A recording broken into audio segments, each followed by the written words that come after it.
Hey, what's up? Good evening. Hope you're doing well. Happy December 16th. Countdown is on. 9 days until Christmas. I hope you've done all your Christmas shopping because you're just 9 days away. In 9 days, it's going to be Christmas. And, anyways, how are you guys doing tonight? Hope you're doing well. Hope you had a great day. I'm feeling really tired. I go through these swings of being like extremely way too tired and then feeling okay. And I'm in a really tired swing today. Past couple days, I'm just very tired. So I do want to take a second and say welcome to this channel. If you're brand new here, thank you for tuning in today. Thank you for being a part. Promise you, you're going to love it. One of the best ways to help us out as we get started is just hit the like button on the video. That shoots us out into the YouTube algorithm. And hey, that's where we want to be because it helps us reach more people. And yeah, I think it's great to reach as many people as we possibly can. We have a really positive message here. And I just see some of you guys are like, rest, you're doing too much. Listen, I'm very responsive to when I think the Lord tells me to take a rest or not. I do think I need to be honest with you guys to tell you if I'm tired or not, but I can just tell you I have taken rest multiple times and I've told you why I've done that. Anyways, thank you for being on here with us. Hit the like button if you haven't already. And then do me a favor. Let me know, where are you tuning in from today? Let me know, where are you tuning in from today? Just see. Sometimes it takes a second for the comments to pop up. Clovis, California. Hey, Carla. Great to have you. Massachusetts, Monroe, Ohio, North Carolina. Great to see you. Scranton, Pennsylvania, Arizona, Oklahoma, New York, Idaho, Florida, Alabama, Malaysia in the house, Alberta, Canada, Ohio, Southern California, Las Vegas, North Dakota, Canada, Maine, New Jersey, Temecula, California. Great to see you guys. I saw Tuscaloosa in the house, Connecticut, Florida, Wisconsin, South Dakota, Rhode Island, Georgia. Hey, from the UK, Cape Town, South Africa, Atlanta. Great to see all of you guys tuning in. Northern California, San Diego in the house, Omaha, Nebraska in the house. Great to see you guys tuning in. St. Louis, Missouri. Thank you for being here tonight. Kentucky, Garland, Texas. Tracy, glad you got your last book. That's good to know. I get emails like every day about people upset about how they haven't got their books yet. I'm like, I've literally sent them out. I don't know what to say other than it's a crazy time of the year when it comes to packages and stuff. Things just take a long time. And I think where you live at is dependent on that, you know. Montana, great to see you. Alexandria, Virginia. West Virginia, California, Houston, Texas, Hamilton, Canada. Great to see you guys. What a blessing to have you on the stream tonight. And I want to say a special thank you and welcome to all the people of the Feller fam. I love seeing the red flags. I love even more seeing the purple flags. And I love most being able to see those blue flags. I can't believe it that there have been some of you who've been on this journey now for 3 months, a 3-month journey so far with me. It's such a blessing. I want to encourage anybody who's on the stream today, you haven't made a decision to be a part of the Feller fam and to become a member here. I would just encourage you. Can you be a member? Would you think about becoming a member? And there's definitely great advantages to being a member. We're putting out good content for you. And then this Saturday, I'm planning to do a producer level and up only stream. So those of you that are producer level and up, be on the lookout for it. For everybody who's investor level and up, I sent you guys a message. Make sure you go and you check that out as well. And so just excited that you're here, excited that we're able to do this together. And you guys make this worthwhile for me, honestly. And it's just unbelievable to me to have you. So thank you. Thank you, thank you, thank you. And we got lots of things to talk about tonight. And I'm going to go ahead and I'm going to put the link to the call in. Just if at any time you guys are like, you know what, I really want to call in and sort of talk about this subject. I've just learned that, like, honestly, it is a little bit better than if I'm like 3 subjects past what we're talking about, and then somebody calls in and was like, "Hey, what's up? I want to talk about this thing that we talked about 30 minutes ago." So, you know, there's that. I pinned it. Feel free to call in whenever you want.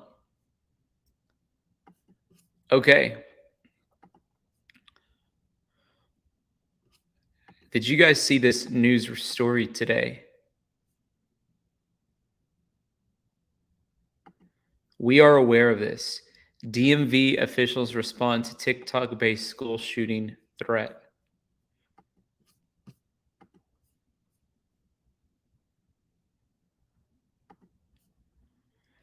Officials in local school districts and law enforcement say they have been made aware of a national TikTok trend threatening violence at every school in America. According to police, the original TikTok challenge was for students to skip school on December 17th. And at some point, that challenge was changed to a school shooting threat. According to the Baltimore County Schools, the threat originated in Arizona, and law enforcement agencies determined it is not credible. So, several school districts have been putting out letters that's basically saying, this is to remind you that we're working with the police or whatever out of abundance with caution and alleviate anxiety. Like, police are going to be doing some checks at the school. Some schools have canceled. Here's Arlington says Arlington Public Schools have become aware of a troubling post that's been shared widely this week on TikTok. The post refers to a threat to school safety, saying for every school in the USA, even elementary, on December 17th.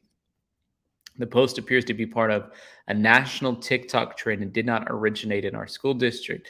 We've heard reports from other districts that the same post is circulating in their schools.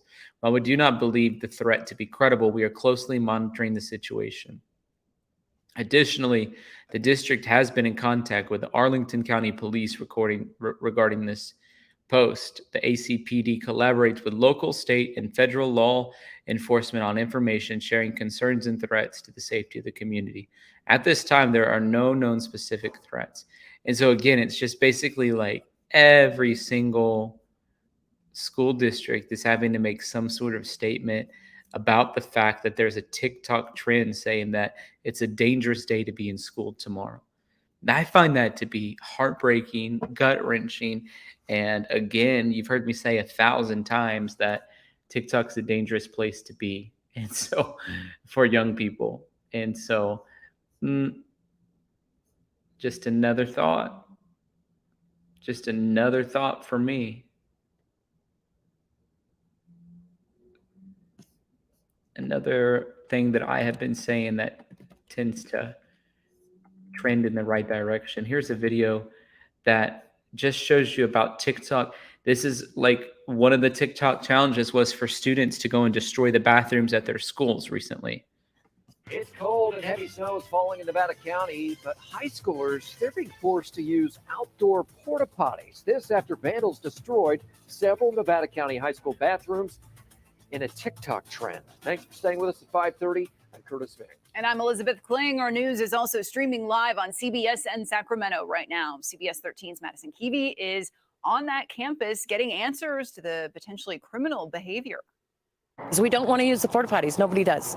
These porta potties are on Nevada Union High School's campus because 2 restrooms can't be used. Toilet paper shoved down the toilets, paper towel dispensers, soap dispensers being ripped off the wall, mirrors being taken off the wall, ripped off the walls and broken. That damage is locked behind this door. What students see now, a sign about respect. It's under construction because of a TikTok trend like this one, where students vandalize school bathrooms. The district quoted up to $100,000 for restroom restorations. So it's money we could have been spending on other things to support students in different ways. Instead, 4 porta potties bolted down near the middle of campus. I mean, this is a very visual lesson. Yes. Well, yeah, absolutely. This has all been super hard for me to wrap my head around because we do have so many amazing students. There's a lesson here, according to Principal Kelly Roden. Actions have consequences. The same thought echoed by the Nevada County District Attorney. The impact that these actions have upon others, the impact that it has on the community, and, more importantly, in changing this decision-making perspective, what type of person they want to be moving forward. Roden said charges are possible for damage that led to porta potties, but it's not the goal. Our first means of intervention is to just figure out why. What are we doing and what can we do to help them? Well, the 2 boys' bathrooms will reopen after the holiday. Down the toilet. I mean, it just goes to show you, like, that's what I'm telling you. These things take off on the internet, take off on TikTok or whatever, and it just creates chaos. What do you guys think? Do you think that by giving access to 12, 13, 14, and 15-year-olds, unlimited access, uncontrolled on their devices, that bad things are going to happen? So in a matter of a couple of weeks, we have schools that are unable to even use their restrooms because kids have demolished them for the sake of getting a few views on social media. And then in addition to that, we have almost every school in America having to make a statement about whether or not their school's safe to go to because of a TikTok trend to say to turn tomorrow into a school shooting. Like, I just think it's really, really dangerous. And I'm not even talking about kids having phones in their schools, because a lot of this is happening at home when after hours. I'm talking about students having phones at all in general, where they have unlimited access to internet. Parents are not watching what they're doing on their phone for the most part. Maybe some of you are. Maybe some of you would call in and be like, I know everything my kid does. Probably you don't. You think you do. But even if you did, still, most of the parents and most of the kids are not on that same level. And so they're misusing the internet. They're misusing it as something bad. And what should we expect? Their brains are not fully developed, yet we're giving them something that allows them to have unlimited access to anything. I saw a report today where a pop star said she started viewing pornography at age 11 years old. And that's pretty much the average age when people begin to view pornography. Why? Because we put a device in their hands that have access to everything. And they know how to block it, and they know how to make it look like they weren't on that. So just need to be really careful. We need to be really careful. And I could probably show 5 or 6 or 7 more videos of troublesome TikTok trends that's made their way into the ecosystem of the normal society that's been negative. Very few can I talk about that are positive.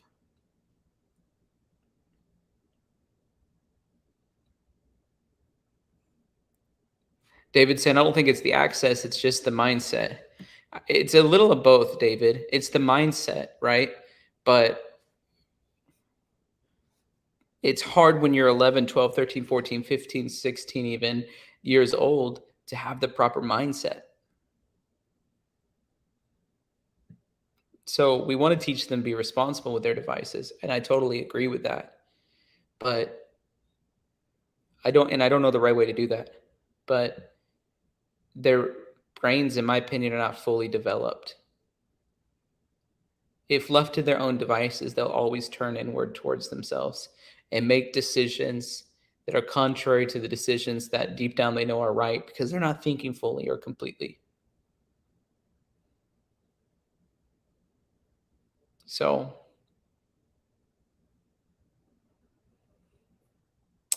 just something to think about. Something for all of you guys to be thinking about. I want to change subjects now to the story of Vincent Jackson, who was found dead some time ago, February 15th, I think. And this is another subject that I don't think is talked about enough, but he suffered from a condition called CTE, which is a brain condition that's very dangerous. It creates erratic behavior, and it comes after a lot of football players have it. It comes after concussions. A lot of wrestlers have it. comes after too many concussions.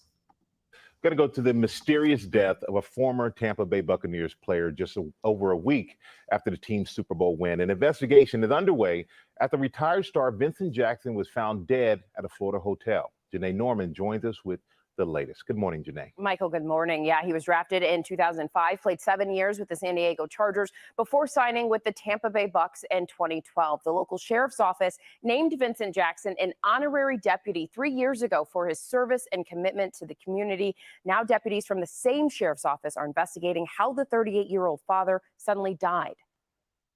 Freeman fires, it is caught, touchdown, Vincent Jackson. This morning, police investigating the death of retired Tampa Bay Buccaneer Vincent Jackson. Only a week after his former team's Super Bowl win, the three-time Pro Bowl wide receiver found dead at this hotel near Tampa. He was just amazing, and he just loved our community the same way that we do. The cause of death is unknown, but police say there were no signs of trauma. Jackson's family had reported him missing 1 month earlier, leading police to visit Jackson at the hotel on February 11th, where they confirmed his well-being. On Monday morning, hotel staff found the ex-NFL player dead. Many mourning the loss on social media.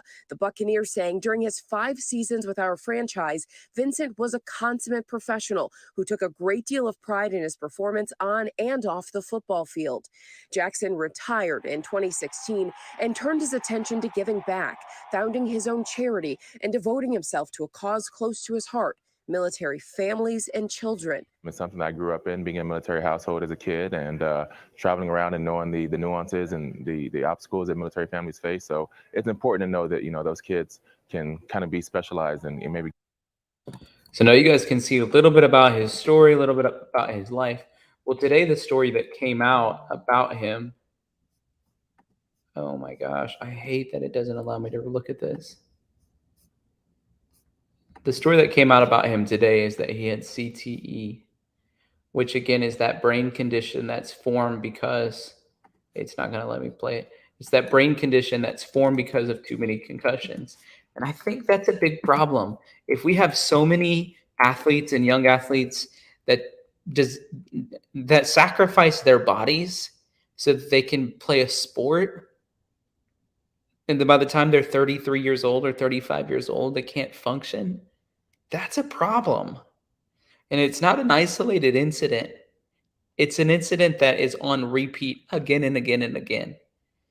And we got to do something about it.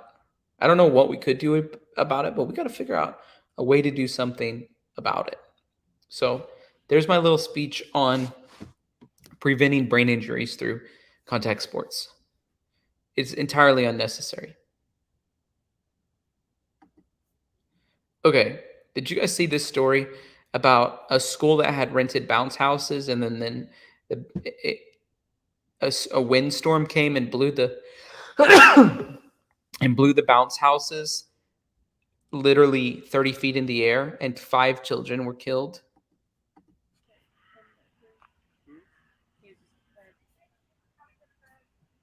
It was in Devonport, Australia. At least 5 children died after a gust of wind blew an inflatable castle 33 feet into the air. It happened at a school on the island state of Tasmania. It was holding a day of celebration. The police say the children include 2 boys and 2 girls. They were 10 years old, 11 years old. A 5th child later dies. 4 children in the hospital, including 3 in critical conditions. Parents arrived at the school gate to collect their children as helicopters ferried the injured to the hospital. On a day when these children were meant to be celebrating their last day of primary school, instead we're all mourning their loss. Our hearts are breaking for the families and the loved ones, schoolmates, teachers of these young people who were taken too soon.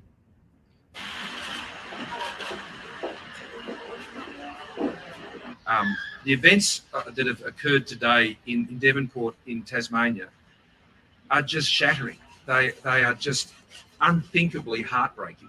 And young children on a fun day out together with their families, and it turns to such horrific tragedy. At this time of year, it just breaks your heart. So it breaks my heart. I can't tell you the number of times I've rented out bounce houses, and I guess we'll stake them to the ground, I would assume. But even if we didn't, I would never guess that they would fly 33 feet into the air. It must have been an incredible windstorm. Hey, Shelly, how are you? Hey Tyler, I'm doing well. How about yourself? I'm all right. I was having a little trouble hearing, and I'm not sure. Um, I I apologize. I may have jumped too quickly to call in, but I appreciate you bringing out this topic, because I think it's something that's so important that's not talked about very often. Which topic? Oh, let's see. I can't believe I didn't know if you wanted my camera on or not, and now I'm going blank thinking about that. But it's with the head injuries for football players and Oh, yeah. um, It's a people terrible that, issue that is extremely prevalent. yeah. And in our society, and I'm not sure for your location, but the whole Friday Night Lights theme with our schools, is that part of your culture as well? Say it again. I'm sorry. I don't know. I'm trying to turn the volume up. Where everybody goes to football games, high school football games on Friday nights. Oh, yeah. Yeah. Well, it seems to be so ingrained in our culture and part of our way of life that any conversations that I've wanted to have, or I've like done some research in it, it's usually just shut down very quickly. Well, I'm a big And fan of school sports, like a huge fan, the biggest supporter you'll ever yeah, find. And it does good not just for the students in the school, but it does good for the entire community. I just hate exactly. that so many of them sacrifice their bodies for the sake of a sport. Here's a list of NFL players who have CTE, and it's Okay. astonishing. So this is how many were confirmed to have it after they passed away. That's a lot, okay, including Aaron Hernandez, That's what I who was is a wondering on that convic- list. Yeah. who's Go ahead. I apologize. I'm got to get my glasses on. including Aaron Hernandez, who's a convicted murderer. And Right. then when we look at the deceased players who've had CTE, several others. Here's some that are alive that have CTE. And then here are ones that are suing the NFL because of it. And so it's like 4,500 players or something crazy. So Oh, it's not like a small list of people. It's a big issue, and it's a big issue in American football. And it leads to CTE. And the CTE, I know of somebody who had CTE and they just turned into a literally really? crazy You do person. personally? So we just got to Wow. be very careful about this type of thing. And I don't know what the answer is. I don't think it's getting rid of football. I don't want to get rid of football. Exactly. But they've tried to put extra cushion in the helmets and started with some of those things. But I just wanted to say, Tyler, I am convinced that sports, I mean, I was in sports, but ours was basketball, so we weren't hitting heads over and over. And I believe that they develop, help kids develop discipline and community and teamwork and on and on and on. But the things that are coming out with the adults that are losing the ability to make wise decisions, their brain injuries, it's heartbreaking. And then I have one more point about it, which you may be very aware. I was looking at some research, and they talked about, how our brain is floating in this fluid, and it's not meant, like if they were comparing it to like a woodpecker that continually hits his head, and that's part of the life of a woodpecker. Well, their brain doesn't float around in a fluid. And I know that's a far-fetched concept to look at, but so many of the animal kingdom, it's like our bodies are fearfully and wonderfully made. And the idea of continual, I guess I'm losing my thoughts or my words. I apologize. Do you kind of get where I'm going with that? I know my brain is floating around in fluid, and there's issues with the fluid of some type, and that's causing me to be so tired. And I forgot about exactly what's happening, but it's like for some reason my brain spinal fluid is not doing what it's supposed to be doing, and it makes you really tired. Grandma Patty sent a super chat and said earlier this year, ex-NFL player Philip Adams killed two grandparents and two grandkids and two workers and then himself, and he had CTE. Thank you, Grandma Patty, for that super chat. And that's a great point. When you look at a lot of these football players that had these issues, that's what it was. So, and let me ask you, Tyler, if my understanding is correct. Isn't that only diagnosed post-mortem? Are they able to? No, you can diagnose it at any time. A lot of times they're not diagnosed until after they're dead, but there's different stages. You're like, and it progresses like stage 1, stage 2, stage 3, all of that. Okay. So like neurological evaluations as they go. Mm-hmm. And then I see what you're because that was part of what I kind of struggled with. I was leading toward hunches in my mind that, gosh, we probably have so many more cases of this than are actually confirmed. But when you put your list up there, it leads to Alzheimer's, Parkinson's, a host of other things as well. Right. Well, I appreciate you allowing me to call in, and thank you for highlighting this topic. Yeah. My grandson, by the way, my son played football. Maybe you can give me some guidance as a pastor. Now my grandson is playing football, and he's into the junior high age. And I bite my tongue because I do not want to tell my son and daughter-in-law how to parent. But I do have those urges to kind of slide in some information. And what do you think that it's okay for me to share some? I mean, my son is really well read. Do you see what I'm sure he, of course, I'm sure he has a lot of knowledge. Because, I didn't hear it. Could you? I'd be very careful about it, but. Right. Because it's right. Okay. I'm going to take your advice and keep my, obviously I just don't want my grandson to get hurt and have these long-term, because they're so young when they start, Right. I guess I'm a protective Grandma Shelley. Thanks for letting me call. I hope you have a good night. Thanks for calling in. Have a great evening. Okay. You too. Bye-bye. So as you can see, it's a big issue.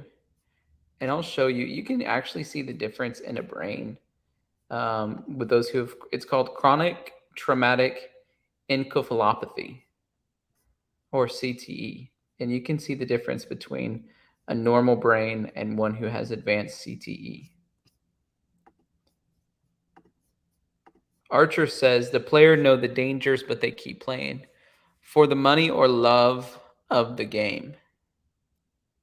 That's a great question. And I don't know the answer. Hey, Avery. Hey, how are you? I'm doing well. How are you? I'm pretty good. I was wondering, did you know that with CTE, that aggression is one of the symptoms, side effects, whatever? I guess it's I called didn't know symptoms. that, but I assume it is. When we found out that Jaden wasn't going to be able to play sports, I was like, oh man, like I was just kind of crushed about it.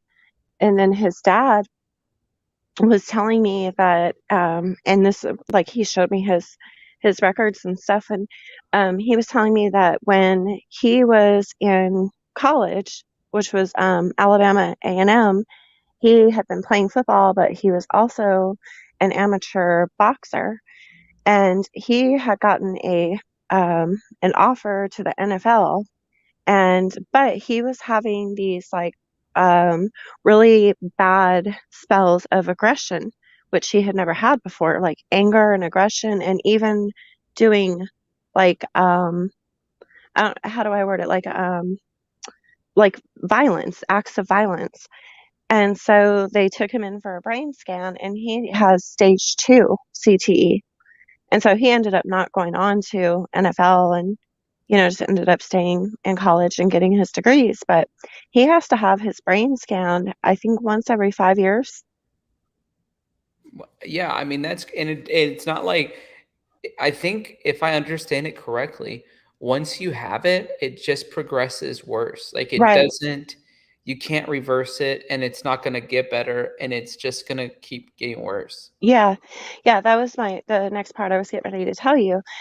So I never seen any like of the symptoms, I didn't really ever see anything, but now he is in his 50s and his mid 50s, and now I notice more, he has a lot of forgetfulness, and I notice, more things.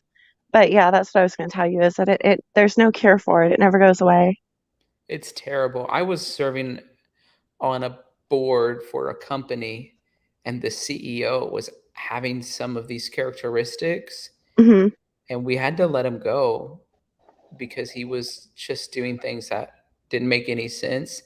Well, a few months later, he went to the doctor and got diagnosed with CTE, which makes Yeah. sense because he was an athlete before.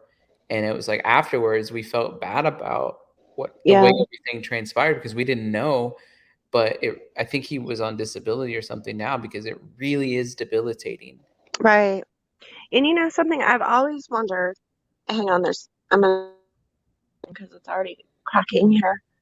I've always wondered, like, um, people who commit like horrendous crimes and stuff and they go to prison.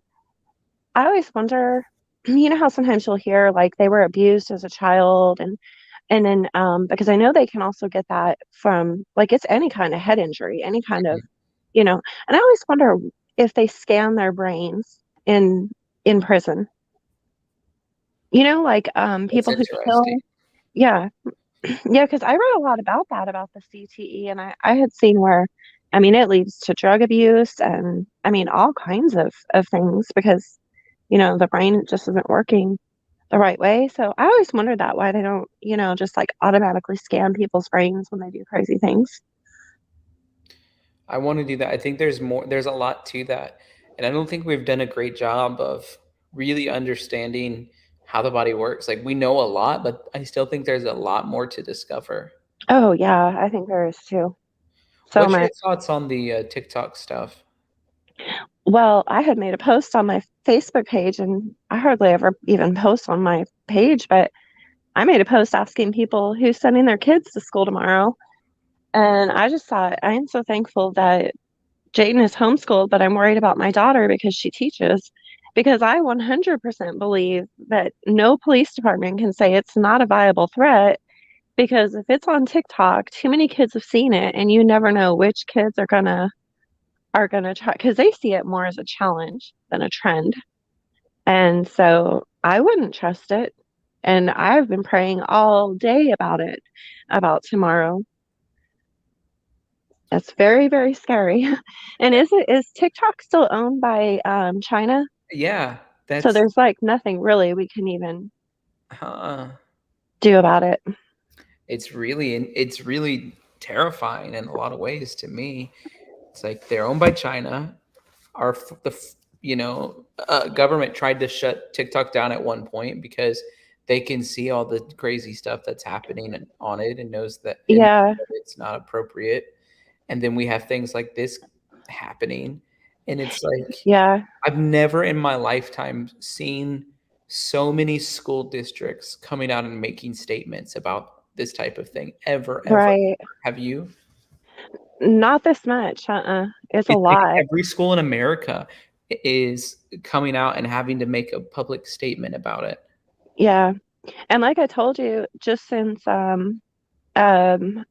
Ethan Crumbly, we've had here in Alabama, we've had 3 more since the last time I talked to you, telling you about it, because we ended up having 2 schools right here where I live have kids show up with guns. But I think we're at 13 now. We've had 13 incidents of kids showing up with guns. So it's wild. It's wild. But I do remember when that one particular president was trying to say, let's just get TikTok out of here. But everybody fought it. They wanted it to stay. So Yeah, everybody was against it. And I understood from the perspective of how other nations are using our facial features and all of the information we put online to use in digital warfare against our country. And right. And it's like, it doesn't matter what side of the political spectrum you're on, like, you shouldn't be giving access. Like, those Right. little tests on Facebook that's like, which cartoon character from Disney are you? Like, Mhm. do those things. What you are allowing is for whoever owns that little quiz to then have access to everything about you. So, for example, whenever you say, "Oh, I'm talking about something," and then Mhm. all of a sudden I see an ad for it, well, you've given people access to be able to do that. And that's Yeah. one of the ways that China uses TikTok. They leverage themselves into our personal lives, and then Right. they use the information against us in a digital Yeah. war against our nation. And it's what Russia does, and it's what Iran does, and it's what Syria does. And so we've got to be really careful. And we can't especially with TikTok, at least Facebook and Instagram, they're within the United States. We have more pull about reporting things and getting things taken down. I think even the police department sometimes with FBI can get things removed quickly off of Facebook, but TikTok, because they're a different country, we don't have a whole lot of leeway to get things taken down as quickly. Yeah, it's like, good luck. Yeah. They don't care. And in China, on the TikTok in China, depending on what grade you're in, you're only allowed, like, let's say you're a 9th grader, I think you're allowed to be on the internet and TikTok 2 hour, and it's not called TikTok, it's called something there. But this is what they do. If you're a 9th grader, I think you're allowed to be on TikTok for 2 hours a day, and it shuts off at 7 p.m. And half of the TikToks that they send you or videos they send you are educational. And it's like, See, why is it that China is always so much smarter than us? Makes me well, so because mad. they're trying to control their mind. And then if their grades drop below a certain level, then their TikTok shuts off completely. Wow, we need to have that here for all social media for kids. We need to have that here. My kid would come out of the bedroom stomping his feet and just fussing, and I would enjoy it.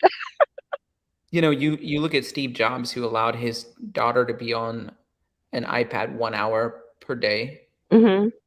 It's like the Yeah. iPad is our parenting tool in America. Yeah. Yeah, it's really bad, The the guy way who the invented it only allowed his daughter to use it for an hour. There's something to that. Yeah, he's smart. Yeah, we all need to do that, and unfortunately, too many of us are too tired after getting home from work, and we just let it slide. Or like the one, I don't know how you say that person's name in your chat, Mikey, Miki, Mickey, but yeah. Bungalow. She was saying that like she was cutting off the internet at a certain time for her kids, and they were getting passwords from the neighbors. Uh-huh. She ended up having to go in and start pulling cables. Go pull the neighbor's cables.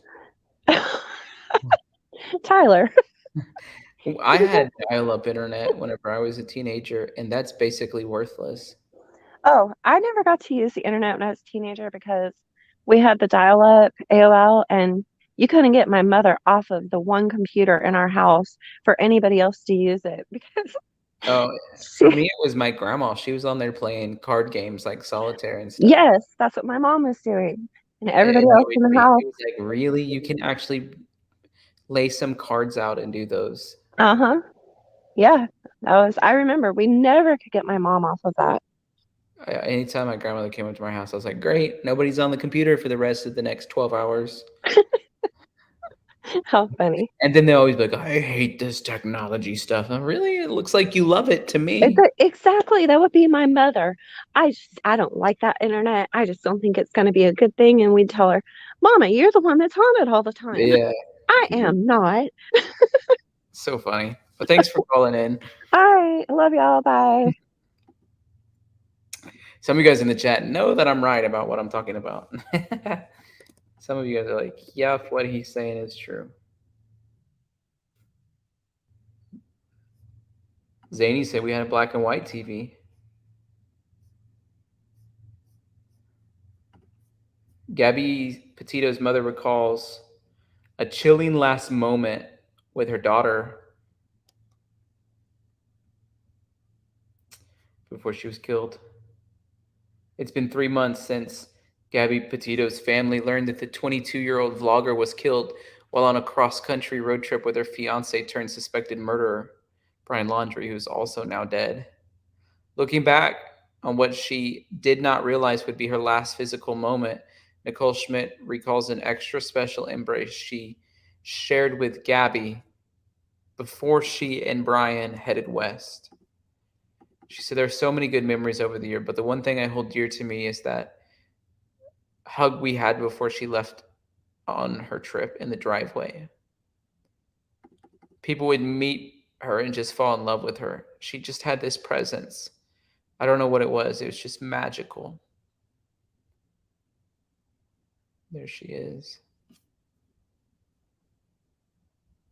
Her father, Joe Petito, recalls how his daughter's piercing blue eyes would melt him no matter how old she got. He pauses and he flips through photographs of Gabby throughout the years. His voice quivers as he realizes those images are all I have left now. Jim Schmidt called her disappearance every parent's nightmare. It was one shared by millions of peoples. Gabby's story took news stations and social media platforms by storm after her concerned loved ones in New York reported her missing on September 11th. Brian lawyered up immediately and refused to cooperate with his police. His parents, Christopher and Roberta, did the same.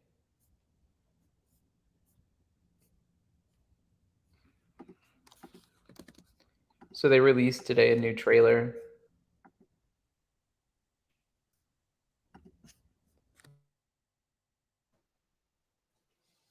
See my little girl. Just my perfect little girl. Man, that smile. That smile didn't change. Those eyes didn't change. Those eyes, they would get her out of so much trouble.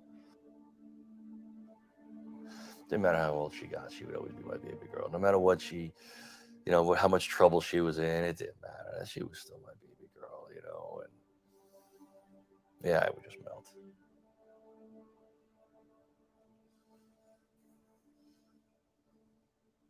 These are all I have left now.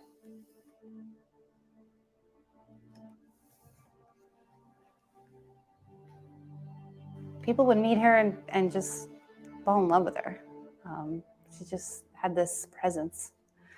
I don't know what it was. It was just magical. There's so many good memories over the years, but the one thing that I hold dear to me is the hug that we had before she left for the trip in the driveway.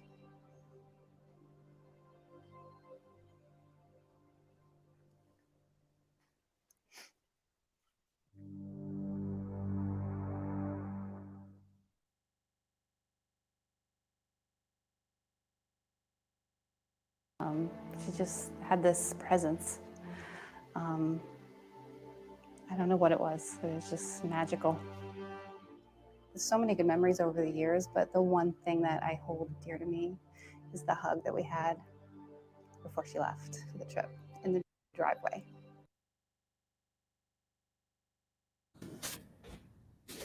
You think that's a moment that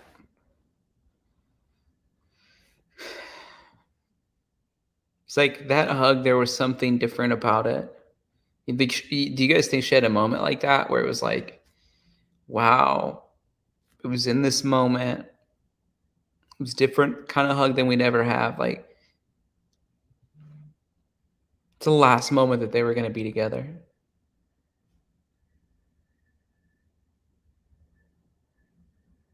Unbelievable.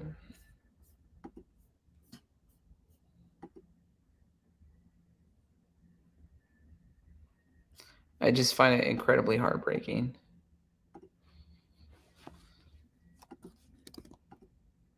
They even have to process that or go through that or deal with that. Here's 5 unanswered questions that I'm hoping the Gabby Petito documentary may reveal.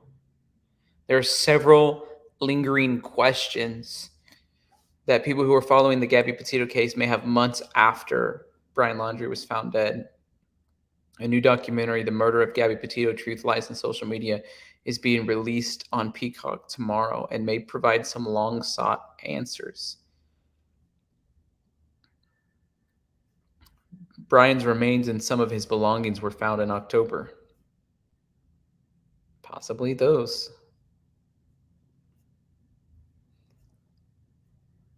A picture of Gabby holding what looks like a gun.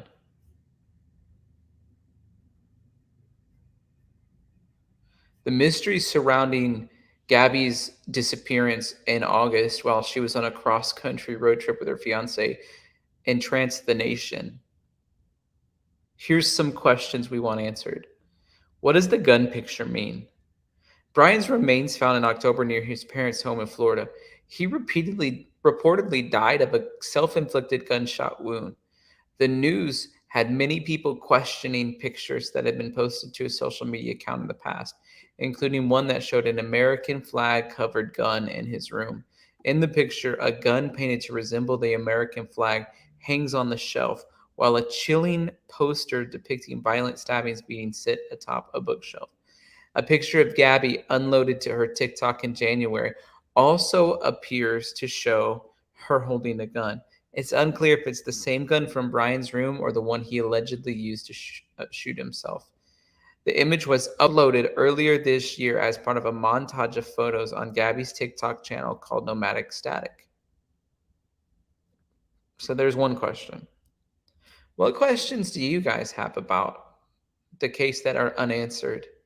Feel free to put those in the chat. I know others would like to see them. I would like to see them as well. Go ahead, put it in the chat. Let me know. How did Laundrie's parents mix up the timeline? Brian's parents initially gave the police the wrong date of their son's disappearance. The family's attorney revealed that the Laundries provided investigators the incorrect date for his alleged disappearance in the Carlton Reserve in September. Brian left to hike in the preserve on Monday, September 13th, not Tuesday, September 14th, as originally shared, their lawyer revealed, resulting in a barrage of Reddit speculation. Stephen Bertolino wrote in a text response to anchor Josh Benson from WFLA, the Laundries were basing the date Brian left on their recollection of certain events. I want to know that. How on earth did they mix up the timeline? Here's another question. Why were the Laundries ignoring texts and calls?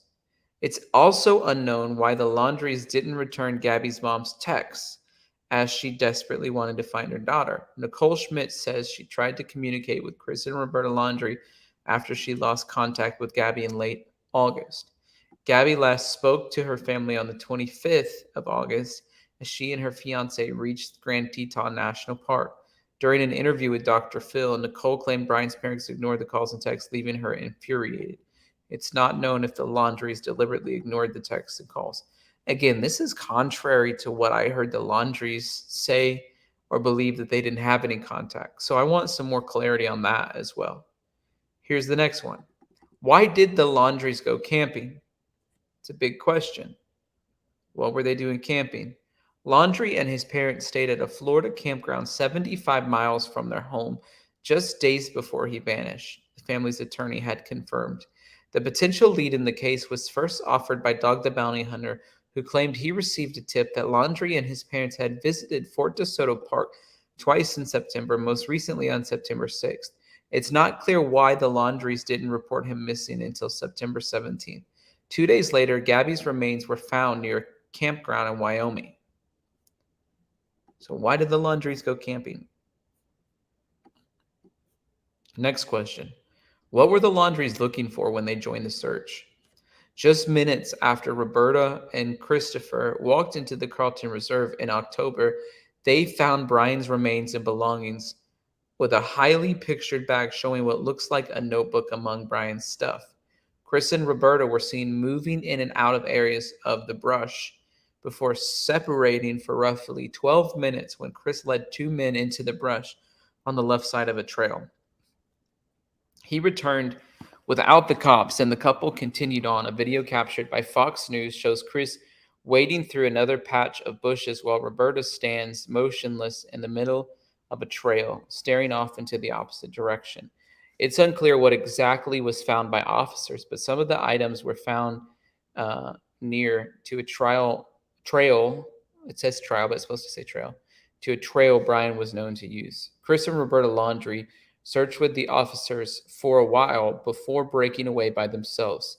Those following the case may also get a bit more insight into Gabby and Brian's relationship, as both of her parents participated in the new documentary.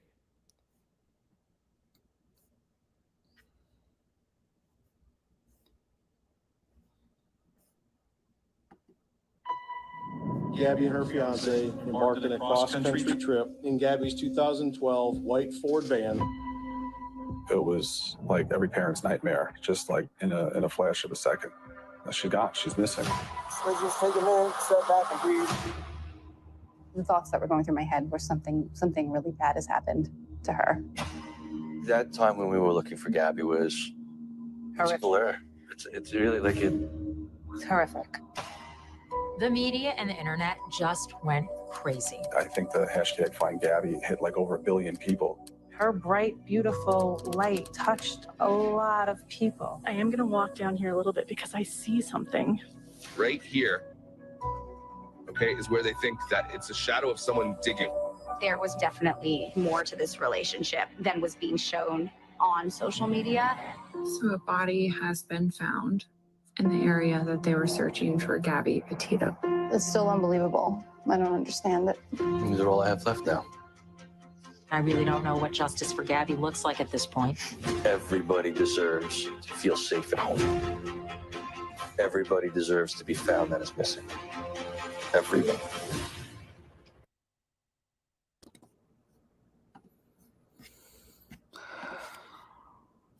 Everyone that is missing deserves to be found. Couldn't agree more. Everyone that is missing deserves to be found. So those are 5 questions. It's a sort of the hunt for clues. What do you guys think? What are you interested in knowing about? Robin says, I would love to know if that book Lullaby is it about an African chant, meaning die, would cause someone to actually kill their partner. I have no idea about that. Literally 0 idea.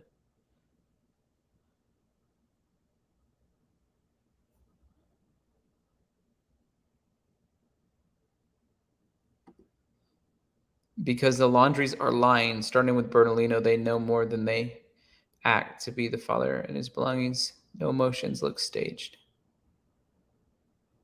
Holy Cat says, that's footage I haven't seen. Wow. I want to know, Mickey, the same question. Come on, FBI. Give us a little more information. Do you think that Brian Laundrie was the one who did it or not? FBI needs to let us know. Sharon wants to know, are the Laundries' hands clean? I want to know that as well. So some of that we'll find out tomorrow. Tomorrow's going to be a big day if you watch this. A lot of you guys said you're not watching it, but Several of you guys say you are watching it. I asked the question in the poll. If you haven't voted in the poll, can you go vote in it real fast? Here was the question. Do you think that there'll be new information in the Gabby movie that's releasing tomorrow? And I'm very curious about that. Do you think there's going to be new information? I think there might be more insight into what Nicole and Gabby had been talking about. Some of it I didn't think about until somebody who had called in yesterday said, and it made me realize and think about it in a different way. But that was that quite possibly there's a lot that they're not allowed to say. And so because of that, I think there might not be as much new information as I'm wanting to know. And I don't even have Peacock, so I've got to figure that out. I don't necessarily want to pay for it just to watch one thing.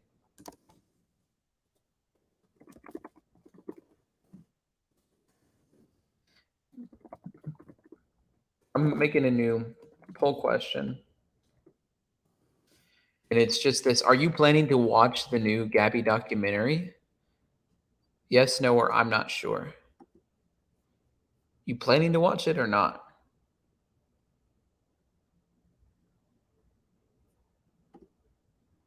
Gene says it'll be years before we know the truth because too many shady things have been done. So Melissa says, thank you, mods, for all you do. Prayers for healing, Tyler. Thank you, Melissa, for the prayers. I really need them. And thank you to the mods. Listen, we have amazing mods on this channel. Keith, Kim, Jennifer, I'm seeing them on here quite a bit tonight. Thank you guys for what you're doing. You're just doing an incredible job. Really, you guys are the ones who keep us in shape around here. So thank you, thank you, thank you.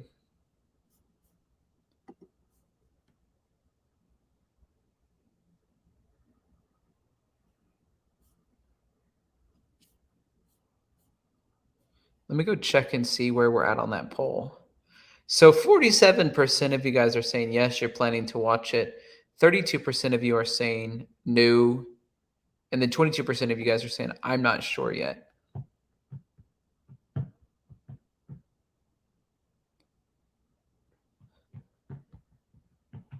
I'm planning tomorrow or on Saturday. I'm hoping if I can find a way to watch it, which they say there's a free trial. I haven't checked into the logistics of it, but hopefully for the producer level and up stream, we'll be able to talk about it some on that stream.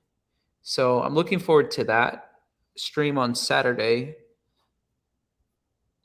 And so if you guys are a part of the producer level and up, it'd be great.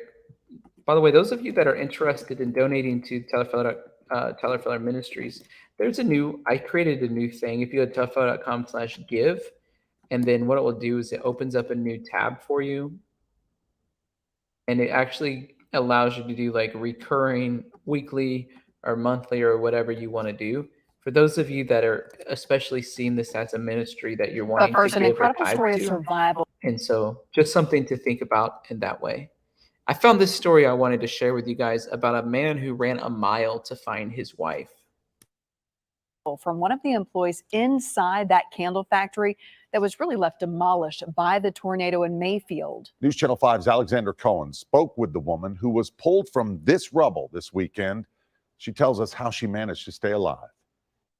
I remember everything. I remember people screaming to their lives. Jamie was stuck under a collapsed wall in the candle factory in Mayfield. Co-workers couldn't get her out following the tornado. They said, Jamie, give me your hand. I gave her my hand. She said, Jamie, I can't pull you out. I'm so sorry. Jamie called her husband Tim and her mom to say goodbye. I thought I was going to die. They begged her to hold on a little longer for her kids. And she said, you got to survive. Those boys need you. Tim drove to the area immediately and ran a mile to get to the factory. I started climbing through the stuff myself trying to find, and I stepped over a couple of dead people while I was in there. Eventually, rescue crews were able to free her, and she was airlifted to Vanderbilt. I have a fractured back, and I can't feel my right foot as of right now. It was chaos here at Vanderbilt's trauma unit following the tornado. Flights kept landing with people who had serious crush injuries. There were chemical burns from the candle factory that we had to manage. And then there were some patients that were actually sucked out of their buildings and thrown hundreds of feet. They've treated around 30 patients from the tornadoes, including Jamie. To me, although every person is a burden that we wear around our shoulders, I think we do so with pride, and we do it for the right reasons because we care that much and we want them to get better. Jamie hasn't tried to walk yet, but her husband says he'll be there every step of the way. I'm glad that the Lord left her here for us still. I love her very much, and I'm glad she's here. Reporting at Vanderbilt, Alexandra Cohen, News Channel 5. Wow. Tim and Jamie tell us they actually live in a different town, so fortunately their home is still standing.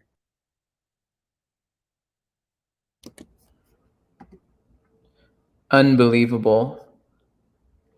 I want to pray with them. I want opportunity to pray with that family. Unbelievable. In the wake of these deadly tornadoes, I want to shout out Stephen Fort, who just made a donation on telefill.com/give. Thank you so much. Thank you so much for doing that, Stephen. I just bless you. I bless your generosity. Thank you, thank you, thank you.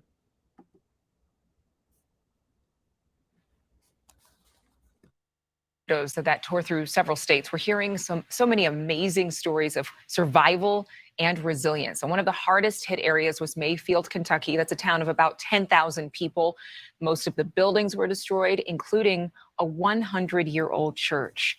Reverend Joey Reed, the pastor of that church, was with his wife taking cover in the basement in a closet. The tornado just shaking all around them. Their sanctuary crumbling on top of them. Reverend Reed is joining us right now by phone because he hasn't been able to get stable Wi-Fi since the tornadoes hit. So we're really grateful for you joining us. Good morning. Good morning. Thank you for having me. Oh my goodness, absolutely. I have to say, I've read articles about this, and it says that you and your wife were praying desperately. Did you think that you would make it out alive? There for a second, we were not sure what was going to happen, and I wasn't sure that I was going to make it out alive. But my daughter's getting married in March, and her fiance's father and I are scheduled to do the service together. And I wasn't sure if that was going to happen. And that was my prayer in the moment, holding my wife's hands and praying as hard as we could. When you knew the storm had passed, what was the first thing that came out of your mouth? Gratitude. Thanks be to God.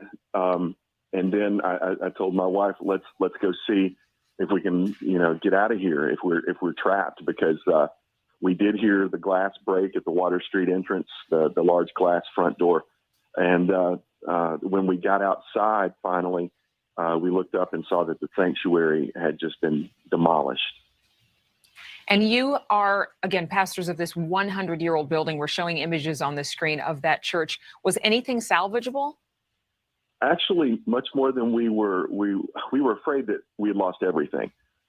Everything in the sanctuary appears to be in a giant pile of rubble, but the educational annex, the building, the part of the building just behind the sanctuary, even though it's not exactly stable, most of the things there that we were able to salvage have now been placed into storage.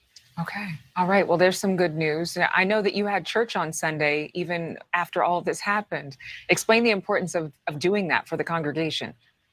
Well, it's vital that we have an understanding that the church is made up of people. The church is not a building. The building is a structure. It's a sanctuary for the church. And we spent the morning with our bishop, our bishop's assistant. The bishop's wife was there as well. We had our disaster relief folks in from the conference and the district level. My district superintendent was there. I spoke to most of those people the night of the storm, some of them within moments of coming out of the wreckage. And it was important for the congregation to see that we're a community, that I wasn't calling my bishop, I was calling my friend Bill McAlilly. I wasn't talking to the bishop's assistant, Dr. Rob Martin. I was talking to my friend Rob, and we were holding one another in prayer in those difficult moments. the topic of the worship service, the thrust of the worship service, because we're in the season of Advent, was joy. And we were afraid we were going to have to retool that entire worship service. How do you talk about joy after a devastating tornado like this destroys our town?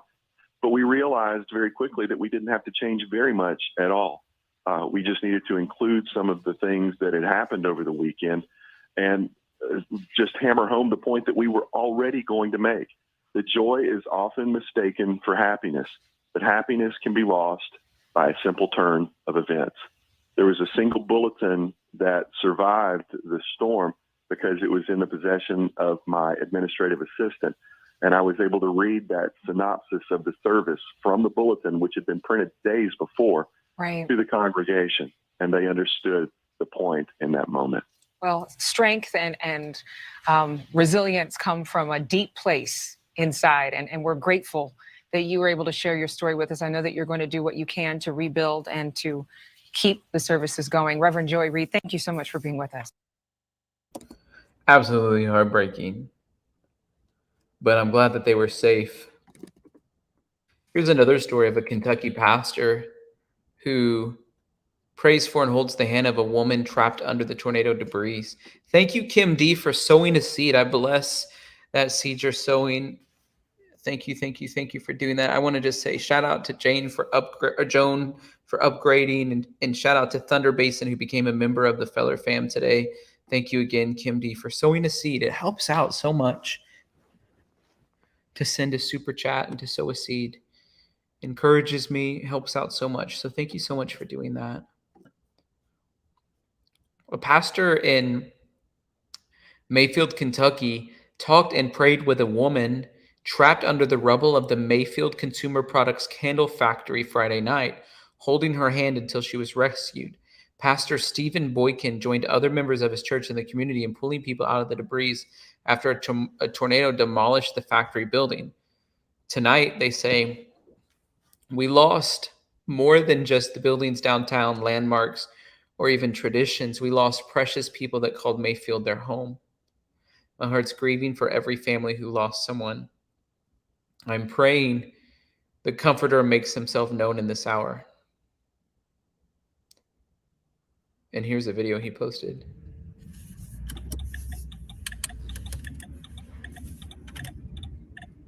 Absolutely devastating damage. Look at that.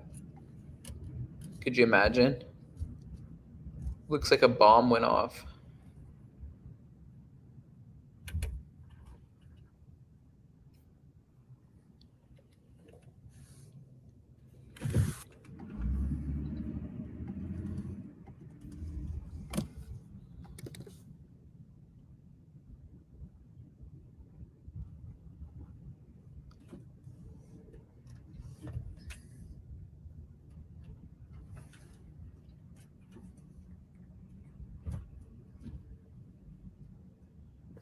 Oh my, it's so devastating.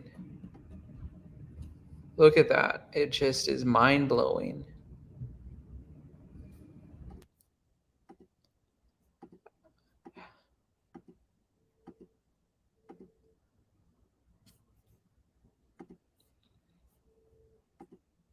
And thank you so much to those of you who supported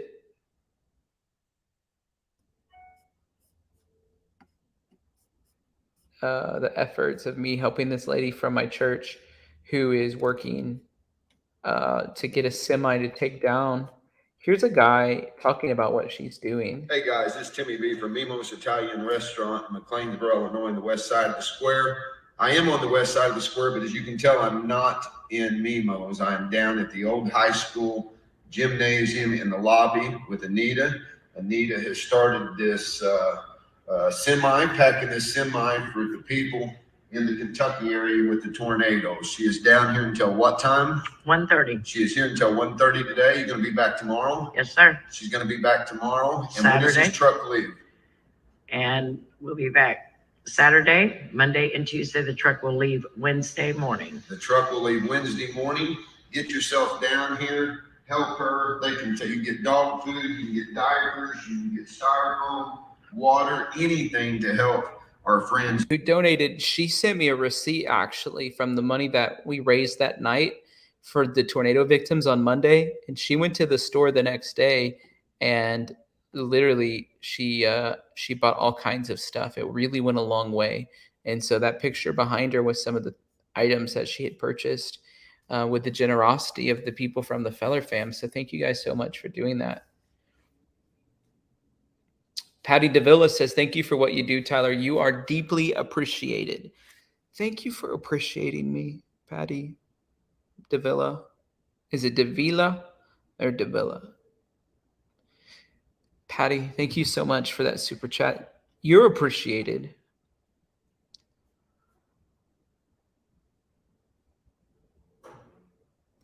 He said, I don't like how he talked about his restaurant. Well, he was saying that because that's how people know him. It's not like that. He's a really good guy. He wasn't like, there's only like 3 restaurants in the whole town, so it wasn't like he was promoting his restaurant. It's not really necessary to do that. Okay. I have a couple more stories I want to share with you guys, but I also want to just implore you, if possible, to be here tomorrow for Faith Friday. We have Dr. Kimbria Blake from Harvard University going to be joining us, and God miraculously healed her of autoimmune disorders and fibromyalgia and some other things. And many of you I know have some autoimmune disorders, have MS, have fibromyalgia, go down the list. And I cannot wait for her to share her testimony of those things. And I really think some of you are going to be able to have some definite freedom. And so tomorrow, every Friday here, it's been a Friday of unbelievable healing.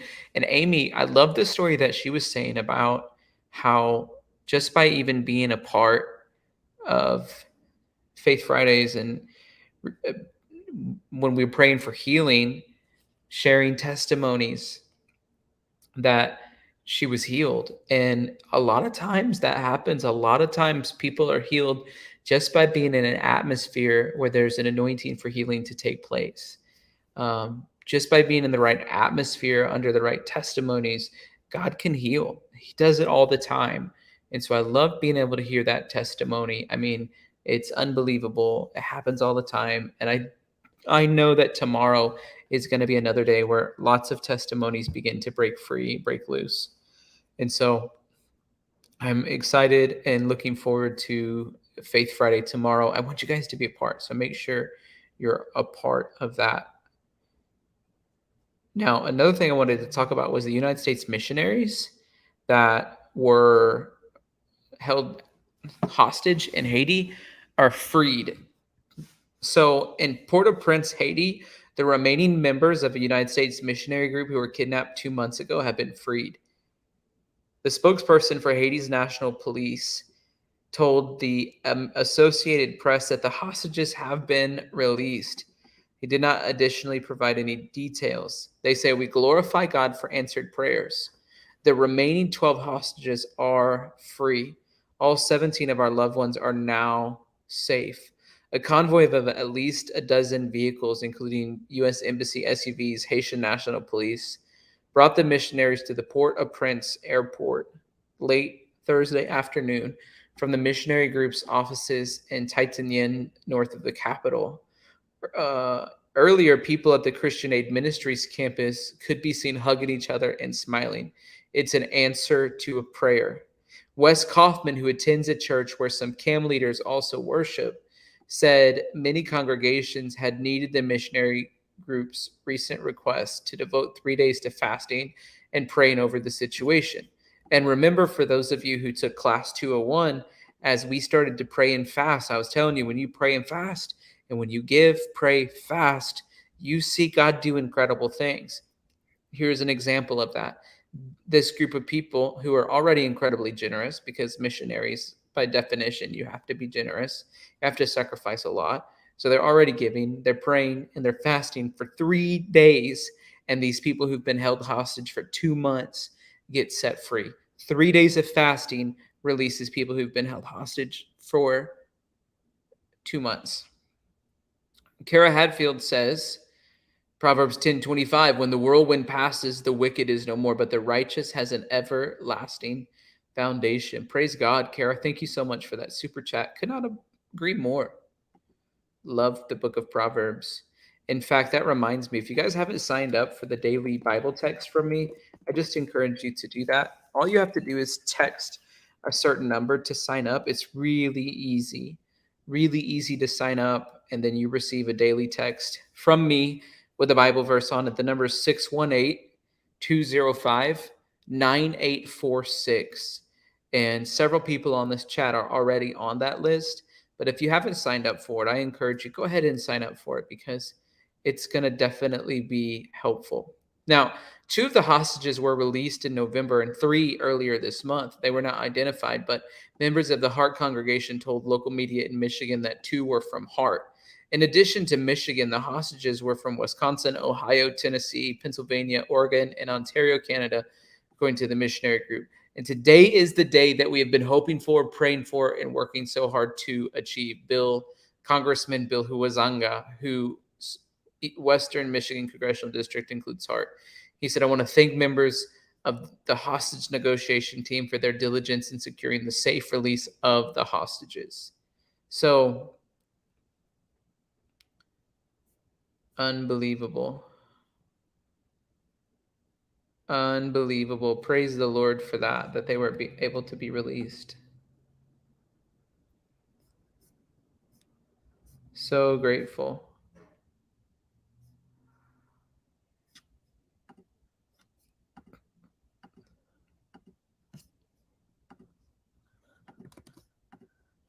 Here's another story that I saw that I thought was really strange. There were zebras who've apparently been on the run for several months in Maryland.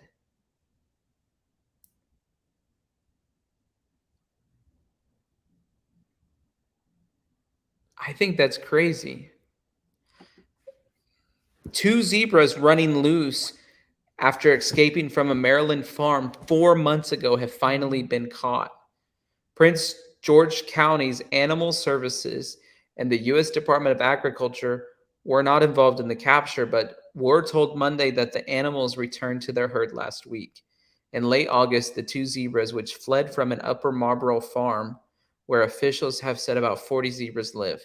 Residents in the region shared sightings of the free-roaming pair on social media, and even Washington's Dell Eleanor Holmes Norton chimed in on the escape. The duo was originally a trio, but one got caught in an illegal snare trap on a neighboring property and then died soon after. The county filed cruelty charges against the owner. I think that's just wild. That there's zebras on the loose. Zebras on the run. Kathy says, I cannot wait for Faith Friday. It's great to see so many touched by prayers to God. Prayers for your healing, Tyler. Thank you so much, Kathy. I need the prayers. I'll be honest with you. I need those prayers.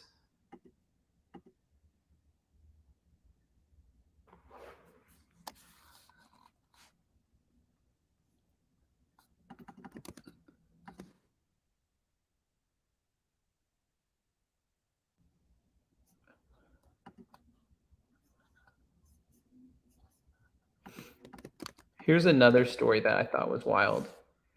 Large, pink, and elusive. South Carolina police sink a ruinous pig. Apparently, this pig is running around destroying things. They put out a release. Wanted. Whether former pet or intended produce, this fellow has been wreaking havoc in the Freedom Boulevard area. Described as large, pink, and elusive, Sumter PD began receiving calls about this pig over the weekend. This is not a laughing matter for those residents whose property was damaged by the animal. Its size alone is of concern, and we ask that you do not approach it. Officers are continuing to look. So if you happen to live in South Carolina, keep your eyes out for this pig.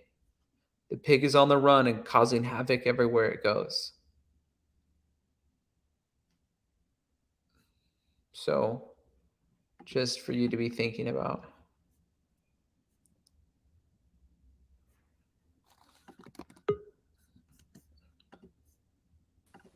Hey, Marissa, Hey, Tyler. do you have a pet pig? No, Oh. no. I mean, my dog is kind of a pig, but he's like he's a dachshund. Do you have a pet zebra? No, they're supposed to be really mean. I Really? wouldn't want one. But then Well. again, I have a rat terrier. She's kind of mean, so. Oh, okay. But no, I'm calling about shampoo. I'm selling it. No, I'm just kidding. I have like a bunch And of this is these my latest brand. chocolate. I was just wanting to know if you knew a place I could donate this. I mean, can I donate it to the tornado victims? But I Yeah, don't know they how to, need shampoo. It's on the list of things. but how do I get it to them? Because I have like several cases and like it'd be really don't ask. You have I several have pieces of banana chocolate. and raspberry and coconut. Don't ask. Okay, don't ask. You don't want to know. You can ship it to. Yeah, it just might be heavy though, because like it's, so I don't know like how much it would cost to like send it, or costs a I don't lot. even know how far Missouri is or I think Kentucky is. What Yeah, state do you live in? Dallas, Texas. Oh yeah, that's a long ways away. Yeah, I haven't heard anybody here talk You about. should. What you should do is see if there's a church in Dallas that's doing a shipment, and then take it there. That's the best way. Okay. Like, let me look it up. Tornado drop off Dallas, because that you could do that. I'm sure. Okay. That would be good. I need to get rid of this before it goes bad. And it really smells good and it's moisturizing. I don't know why you have so much of it. I've never heard of chocolate shampoo. Wouldn't that make you hungry? It doesn't, but it smells good. It doesn't make me hungry. I would say like that's your best bet. So I'm just looking. Is it called Luzerne County or is that somewhere else? I don't know where that is. It's Dallas County. Okay, I found this. North Texas rallying to help tornado victims. Okay, yeah, North Texas is where I'm at. So that would be, let me see. World Vision is another organization preparing to answer the call. World Vision is a really good organization. So that's definitely one you could use. And Texas Baptist Men are taking a team there to help with relief efforts. So let me see if there's a way to contact them. Boom, click here. The house is done. So that's great. It doesn't tell you a place you can drop stuff off at though. Of course. I'm sure I can Google something if that's the best way to do it. That's what I would do if I were you, because like that lady from my church, for example, is taking a whole semi load. And so like she can fit all kinds of stuff. And other people are doing that. You can take it to the American Red Cross too. I think that's one of the lists. And like that lady who called in last night, Kim Fuller was her name. She said the American Red Cross is like a really good one. I was wondering if they were doing something. I just haven't heard anything about it here. But I don't know, maybe just people are I'm just not watching the right. I mean, I guess I just watch like a bunch of Netflix and stuff. So that's still going to have the news on it, you know? Yeah, they're probably not saying it on Netflix. No. So, No. but you never know, they might be. They're not. Yeah, I would say American Red Cross is a good one. Okay. But shampoo is on the list for sure. Great. I have a lot of it. That's good. And I'll take that. Okay. If you happen to see a pig running around or two zebras. You know what? My next door neighbor growing up had a pig named Hamlet. Isn't that a funny name? That is a funny name. Hamlet. Get it? Hamlet. Yeah, that's a good one. I A lot of people that I grew up around had pet pigs. It was kind of common, actually. Really? Yep. Pot-bellied ones? Yeah. Now people are making those little cute ones as pets. I'm like, they get big eventually. So, anyways, thanks for calling in. Yeah, sure. Thanks. Bye. Bye. There's that pig.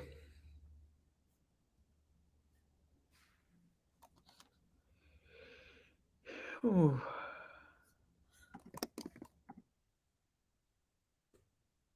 Florida companies offering 2 free homes as a worker incentive.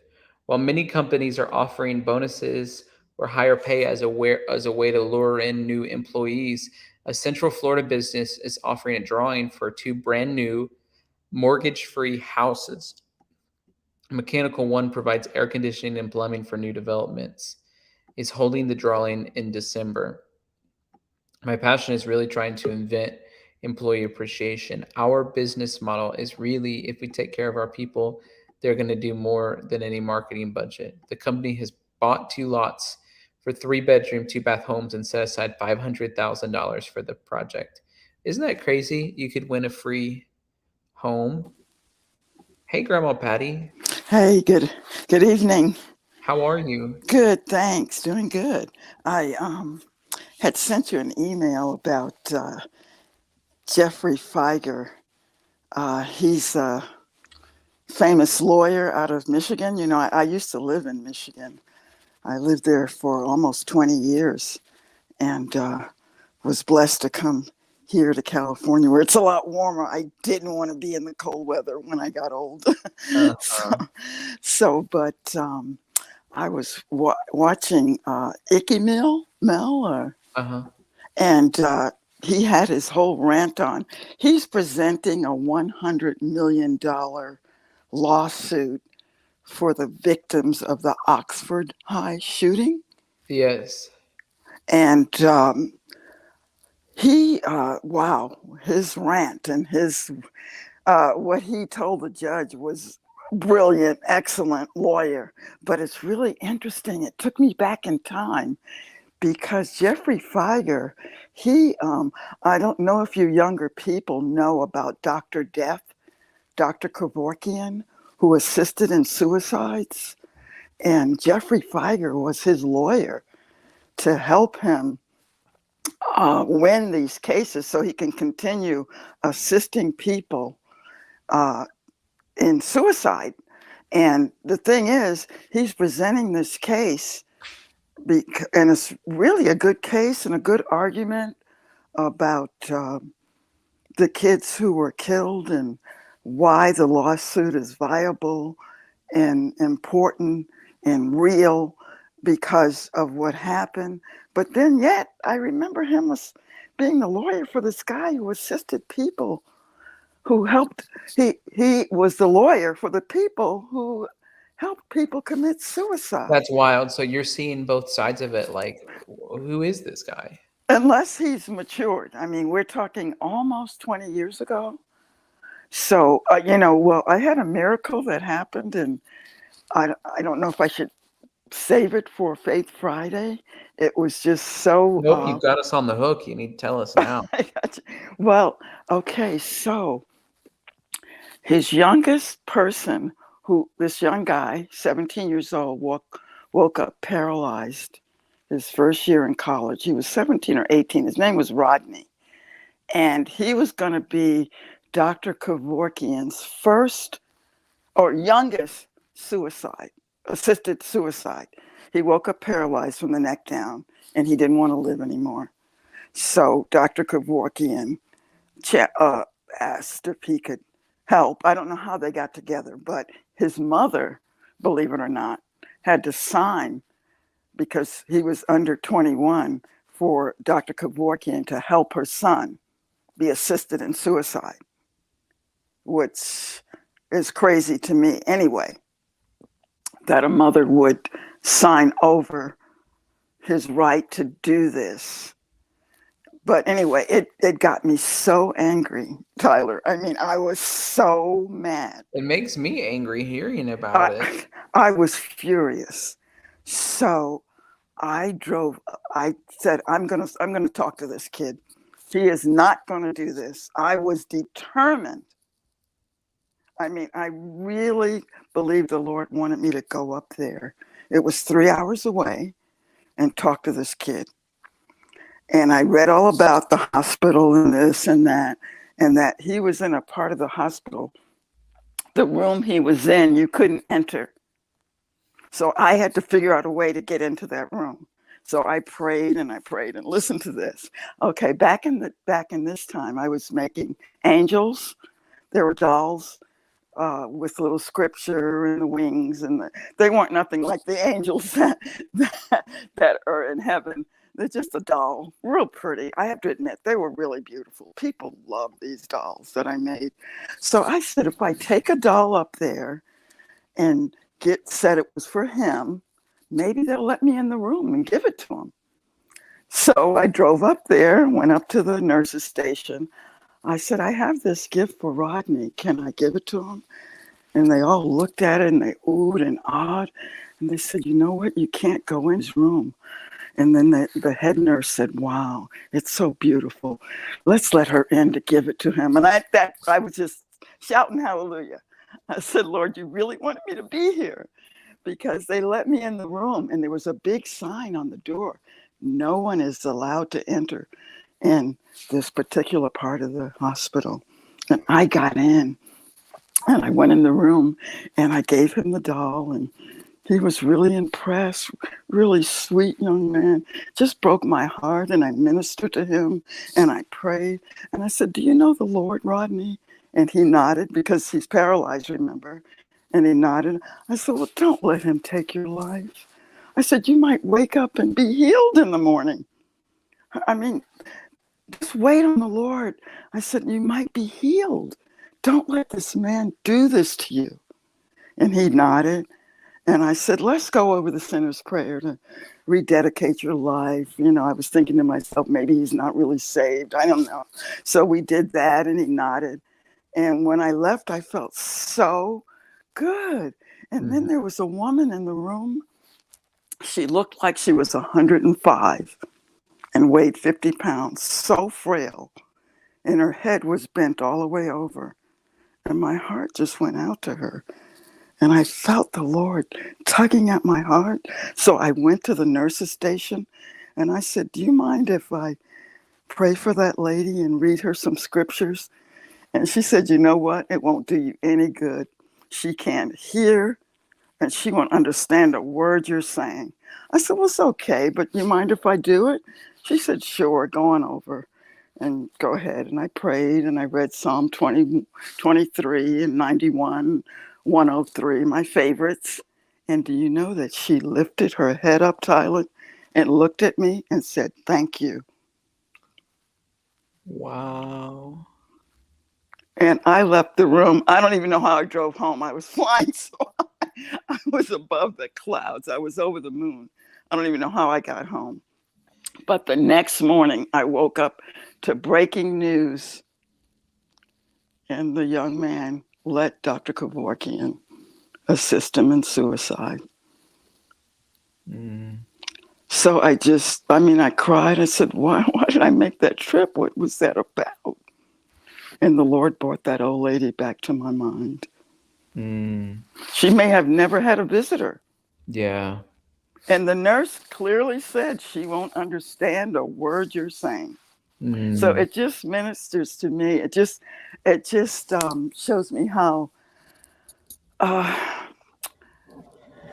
don't know if it was such an unusual healing, but I know I brought healing to her spirit. And I know that her spirit man heard me. You know, the Bible says the flesh is weak, but the spirit is willing. Yeah. So it's a sad story. I don't know. We don't know about what happens just before. I don't know if that young man made it to heaven. That's God knows his own, and that we can never say that about anyone, if they made it or not. So I just don't know what the trip was about. He let Dr. Death assist him in suicide, and his mother signed the paperwork. I don't know. I just wanted to share that when I saw that he was up there with that lawsuit for Oxford. It just brought back memories of him being Dr. Kevorkian has passed away now. He did do some jail time finally. It was For that reason, he did jail time for his medical practice or other? Yes, finally they outlawed him doing assisted suicide. Yeah, it was considered murder. Wow. My Just goodness. extraordinary. I don't know. The Lord works in mysterious ways for sure. Wow. So I just wanted to share that tonight. That's all was on my heart tonight when I It's really saw touching Jeffrey. and unbelievable, and I'm so glad that you did. Thank you for calling in. Oh, you're welcome, dear. Bye-bye now. Bye.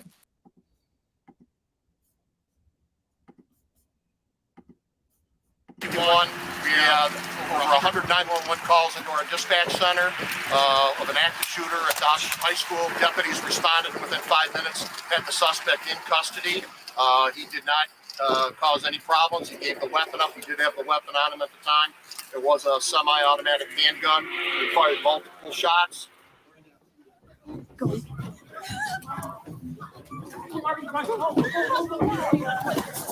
Oh.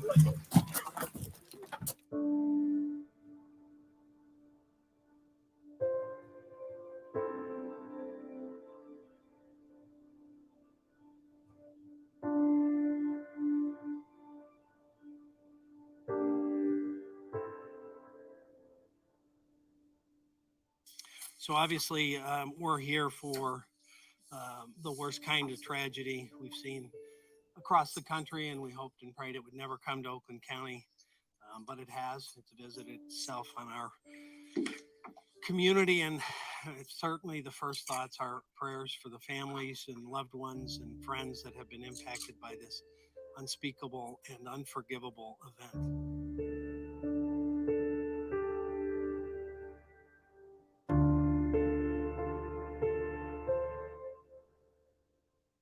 And it's just obviously a deeply dark day in Michigan's history. The trend that we've seen all over the country has come to us. We had all hoped that it would not. Tragedies like this rip away at our security, and a security and a peace that should be rightfully ours in a place like a school. My heart goes out to the families. This is an unimaginable tragedy. I hope that we can all rise to the occasion and wrap our arms around the families, the affected children and school personnel, and this community. It is an unimaginable tragedy, and I just wanted to be here because I think this is an important moment for us to support one another, to support this community, and I want to thank our first responders again.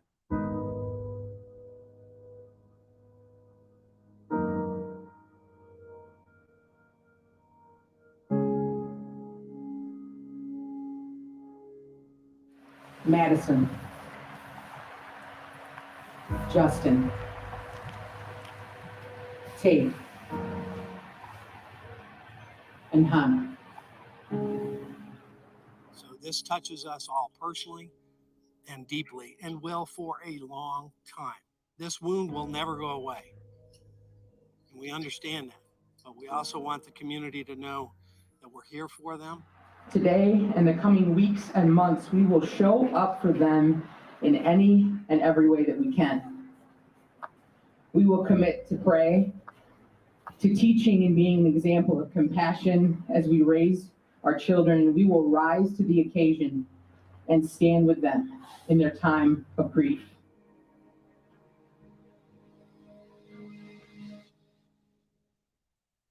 Now, in terms of the arraignment, Jennifer Crumbly, I'm going to arraign you first.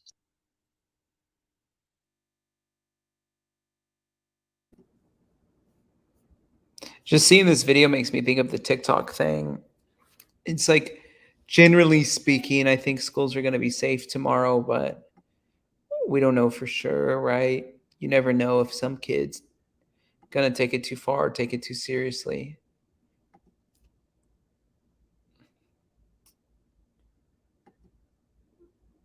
Hopefully schools that feel like there's a potential threat are really going above and beyond to make sure that things are taken care of in their local districts. And when I think about some of the social media practices, TikTok and whatever else that are out there, to me, they're equal to drug usage, like hard drug usage, and the effects that they have on a lot of people. Some people are going to think I just said something that was really crazy, but to me, they just really warp the minds of young people so much, and they're as addictive, if not more addictive. And so I would just make the case to really study the effects. And there's no way that we would allow drugs to be handed out freely and openly to mass quantities of people that are aged, 11, 12, 13, 14, 15. We would never do that. So why do we do that in the form of technology? Something needs to be done about it. That's my thought. That's my thought on the day.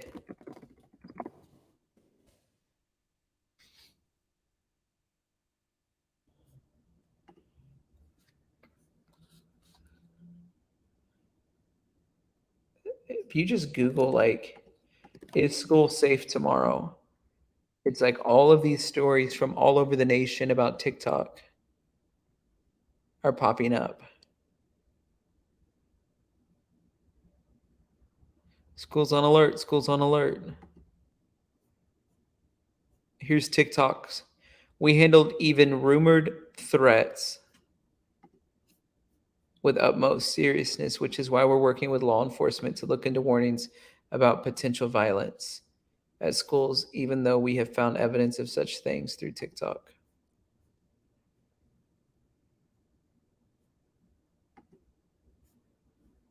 Sin 70 says prayer request Carl Roberts, Debbie Campbell, Jaden, Heather, Joan and Leo Slay, Connor, Allison, Tyler Feller. Thank you, Sin 70, for those prayer requests and school districts. We got to pray for these school districts. So, Father, I thank you for these prayer requests that we have tonight. I pray for every need. There's breakthrough from heaven. There's healing where healing needs to come. And Father, I pray for school safety tomorrow, that every parent that's going to send their school tomorrow can do so with comfort and peace that can only come from you. They just know, they know that they know in their heart their kid's safe because you gave them the ability to know that. And Father, I pray you just wrap the kids around with your protection. You put angels in front of them and behind them. And I just bless them in Jesus' name. Amen. Amen. Praise the Lord. I just want to say this too. Tomorrow is going to be a really important day on Faith Friday. Make it a point to be here. And if you missed beginnings class 101 or 201, you have to go to those to go to beginnings class 301. And so I want to encourage you to go to tylerfeller.com. You can click on beginnings class up here at the top. And you need to take 101. You need to take 201. When you get done taking 201, you need to go to tylerfeller.com/201 and fill this form out. Okay. And you can just hold your mouse over and go to 201 results. You need to fill that out, and that will sign you up for class 301. So if you're going to sign up for class 301, you have to do that. Okay. Another thing, don't forget that there's merch available. I was wearing that Don't Stop hat yesterday. I'm wearing this shirt right now. tylerfeller.com/merch. And then don't forget about the new way we have to give. It's a really cool way. There's almost no fees on it compared to any other way. And you can do recurring or one time, even weekly. A lot of you were talking about how you wanted to tithe to this ministry. There's a way that you can do that. And so I just strongly encourage you to be able to do that. And that the Lord sees it and honors it. I can promise you that. Thank you for being on the call with us today. I will see you guys tomorrow for Faith Friday. Come expectant and ready to receive from the Lord.